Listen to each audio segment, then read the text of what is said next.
1999 Kargil war జరిగిన తర్వాత India should have a declaratory policy on LoC. ఇలాంటి డిక్లరేటరీ పాలసీ ఇండియన్ ఎల్ఓసిలో కూడా ఉండాలి అని చెప్పి 99 లో చెప్పాడు సార్. నువ్వు ఒక టెర్రరిస్ట్ ని పంపిస్తే నేను 100 మందిని పంపిస్తా, నువ్వు 20 మందిని చంపేస్తే నేను 500 మందిని చంపేస్తా. నువ్వు ఒక్క న్యూక్లియర్ బాంబు వేస్తే నెక్స్ట్ డే మార్నింగ్ కల్లా వరల్డ్ బ్యాంక్ నుంచి పాకిస్తాన్ ని ఎరేజ్ చేస్తా. భారతం ఇళ్లలోకి చొరబడుతుంది, చంపుతుంది కూడా. ఇజ్రాయెల్ అనే దేశం ఉంది కదా, సో ఇజ్రాయెల్ అనే దేశం దగ్గర నుంచి మనం ఏం నేర్చుకోవచ్చు? చాలా నేర్చుకోవచ్చు సార్, చాలా అంటే చాలా. ఇప్పుడు జయశంకర్ గారు ఉన్నారా, వాళ్ళ father K Subrahmanyam 1999 Kargil war జరిగిన తర్వాత కార్గిల్ రివ్యూ కమిటీ అని చెప్పేసి అటల్ బిహారీ వాజ్పేయి టైంలో ఒక కమిటీని స్థాపించారు సార్. ఆ కార్గిల్ రివ్యూ కమిటీలో సుబ్రహ్మణ్యం గారు, జయశంకర్ గారు ఎవరైతే ఫాదర్ ఉన్నారో ఆయన ఏం చెప్పారు తెలుసా? India should have a declaratory policy on LoC. Declaratory policy అంటే ఏంటంటే ఒకవేళ ఎనిమీ మీ మీద ఒక బాంబు వేస్తే నువ్వు ఎన్ని బాంబులు తిరిగి వేస్తావు ముందే చెప్పేవాడికి. Israel has this declaratory policy on LOC. It says you drop one bomb, I'll give you 99 free. నువ్వు ఒకటే నేను 100 ఇస్తా. ఇలాంటి డిక్లరేటరీ పాలసీ ఇండియన్ ఎల్ఓసిలో కూడా ఉండాలి అని చెప్పి 99 లో చెప్పాడు సార్. అది పెండింగ్ టాస్క్, 25 సంవత్సరాలు అయిపోయింది, ఇప్పుడు దాకా మనం చేయలేదు. So if you tell Pakistan నువ్వు ఒక టెర్రరిస్ట్ని పంపిస్తే నేను 100 మందిని పంపిస్తా, నువ్వు 20 మందిని చంపేస్తే నేను 500 మందిని చంపేస్తా అని చెప్పేసి మెసేజ్ మనం చాలా క్లియర్గా ఇచ్చిన రోజు పాకిస్తాన్కి గుండె ధైర్యం లేదు సార్. ఆ రోజు everything will be sorted out because we do not have a declaratory policy on LoC. Israel నుంచి నేర్చుకోవాల్సింది సార్, ఇజ్రాయెల్ వాళ్ళు తరిమి కొడతారు సార్. మీరు వారం 10 రోజులకి ఓపిక అంటున్నారు కదా, వాళ్ళు 12-13 సంవత్సరాల తర్వాత కూడా కక్ష తీర్చుకున్న రోజులు ఉన్నాయి సార్. వాడు అక్కడ దాకా ఎందుకు పోతున్నారు sir? You know what Israel, it is officially on record, నేను చెప్పట్లా. Israel told India, you share the nuclear sites of Pakistan, I will destroy it. ఇంకేం సపోర్ట్ కావాలా? వీడు న్యూక్లియర్ అంటున్నాడు. ఇజ్రాయెల్ అన్నాడు, రే నాకు చెప్పరా యాడుందో నేను చూసుకుంటా, నువ్వెందుకు గాబరపడుతున్నావు అని. అంటే అదే నాకు ఇంకో డౌట్ కూడా వచ్చింది. ఇప్పుడు అన్ని దేశాల దగ్గర న్యూక్లియర్ వెపన్స్ అనేది ఉన్నాయి. ఇప్పుడు పాకిస్తాన్ దగ్గర కొన్ని దేశాలు, అదే కొన్ని దేశాలు కొన్ని ఉన్నాయి కదా. సో అయితే పాకిస్తాన్ దగ్గర కూడా న్యూక్లియర్ ఉంది. మరి న్యూక్లియర్ అనేది రిలీజ్ చేస్తే ఇండియాకు కూడా అది పెద్ద నష్టం కదా. సో మరి దానికి సొల్యూషన్ ఏంటి సార్? 1999 అటల్ బిహారీ వాజ్పేయి గారు డైలాగ్ కొట్టారు, నాది చాలా పెద్ద దేశం, నువ్వు ఒక్క న్యూక్లియర్ బాంబు వేస్తే నెక్స్ట్ డే మార్నింగ్ కల్లా వరల్డ్ బ్యాంక్ నుంచి పాకిస్తాన్ని ఎరేజ్ చేస్తాను. అండ్ ఒక్క న్యూక్లియర్ బాంబు నేను వేసిన ప్లేస్లో వచ్చే 700 years వరకు ఒక్క గడ్డి మొలక కూడా రాదురా అన్నాడు. అలాంటి బాంబులు వేస్తాను మీద అని చెప్పి చాలా క్లియర్గా మాట్లాడాడు సార్. పాకిస్తాన్కి ఇండియా మీద న్యూక్లియర్ బాంబు వేసే ధైర్యం లేదు. వేస్తే గనక దట్ ఈస్ ది మనం బర్త్డే అంటామా, అలా పాకిస్తాన్ డెత్ డే అది. ఆ రోజు పాకిస్తాన్ హిస్టరీలో చివరాఖరు రోజు. ఆ తర్వాత ఇంకా పాకిస్తాన్ ఈ భూమి మీద ఎవ్వడు కాపాడాడు.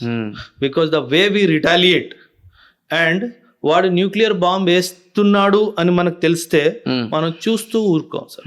వాడికన్నా ముందు మనం వేసేస్తాం. రాజ్నాథ్ సింగ్ గారు చాలా క్లియర్ గా కొన్ని సంవత్సరాల ముందు చెప్పాడు, because India has a no first use policy sir.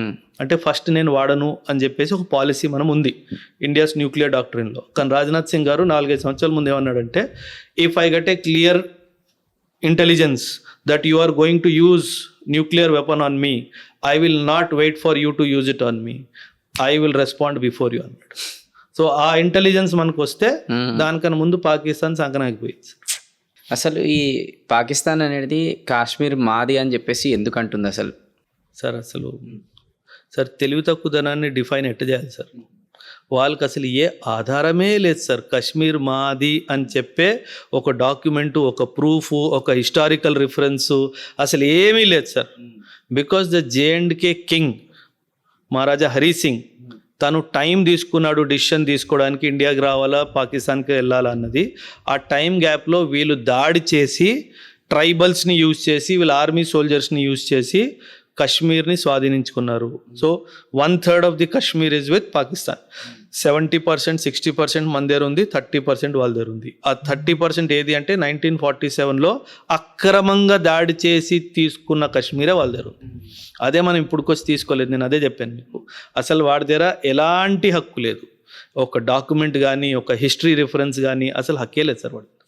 And many in fact now few middle east countries have accepted Kashmir belongs to India. The day middle east countries say Kashmir belong to India, వాడికి కశ్మీర్ మీద funding ఆగిపోయింది. Pakistan is gone sir. Kashmir ఏంది? Now I'm telling Pakistan is question mark. Kashmir పక్కన పెట్టండి. Kashmir sir మీరు చెప్తే నమ్మరు. The day India decides I want POK, even the God cannot stop it. It will happen.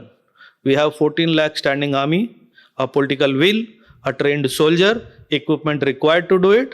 It will come to India. Definitely people will die. Civilians will die, the soldiers will die, but it will happen. If it has to happen on the cost of dead bodies of soldiers, we are ready to sacrifice for the country. But we want the POK back. Time has come. That's all.